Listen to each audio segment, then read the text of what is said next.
ये है नर्मदापुरम ज़िले का रडार सातधरा आश्रम, जहाँ पर गीज़र तक की फैसिलिटी होती है। और प्रातः स्नान करके हम अपना नित्य कर्म करने के लिए अपने रूम में आ जाते हैं। ये भैया साइकिल से परिक्रमा कर रहे हैं और एज़ यूजुअल सूर्य नमस्कार, पूजन, ध्यान इत्यादि करके हम निकल पड़ते हैं आगे की यात्रा पर, जहाँ हमें बालभोग में इस सुंदर आश्रम से प्राप्त होती है बिस्किट्स, और उन्हें लेकर निकल पड़ते हैं। आगे एक और सदाव्रत भंडार मिलता है। ऐसे जगह जगह मंदिर और आश्रम मिलते रहते हैं। यहाँ पर हमें बाल भोग के लिए आमंत्रित किया जाता है। खिचड़ी इतनी स्वादिष्ट होती है कि मैंने बोला कि मुझे और चाहिए। तो हमारा सुबह का भोजन इस प्रकार से हो जाता है।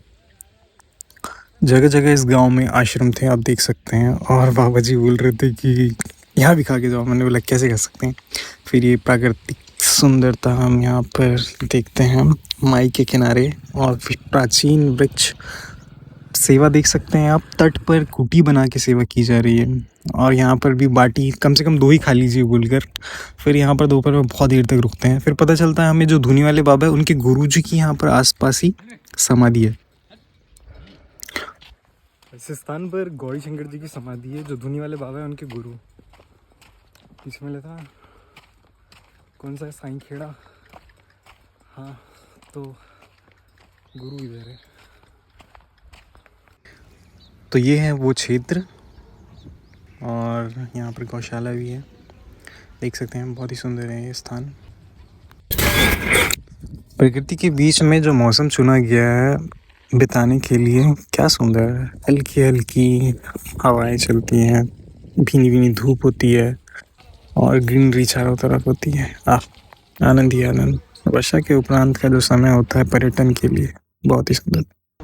तो फिर फिर भूख लग जाती है, बिस्किट मिलती है, और हमारे पास कुछ पैसे होते हैं तो हम खरीद लेते हैं गाजर, केले, और ये धूल खाते हुए शाम को चलते रहते हैं। विभिन्न गांव से होते हुए फार्म में आ जाते हैं हम, और फार्म की खूबसूरती है गजब भी होती है। सूर्य ढलने के बाद जो गोधूली वेला का समय होता है, और जो आकाशीय स्थिति होती है मन मोहने वाली होती है, नदी किनारे वो और भी सुंदर दिखता है। ये भैरव बाबा की शादी पता नहीं क्यों हमारे पीछे पीछे आ रहे थे। इनसे बच बच के हम आगे बढ़ते जा रहे थे, एंड फाइनली हम पहुंच जाते हैं हथनापुर। और इसके आगे पड़ता है हमें जज साहब का आश्रम, आमली घाट। तो आज का सफ़र होता है हमारा लगभग 23 किलोमीटर, और ये वेल मैनेज्ड आश्रम में हमारा रात्रि विश्राम होगा।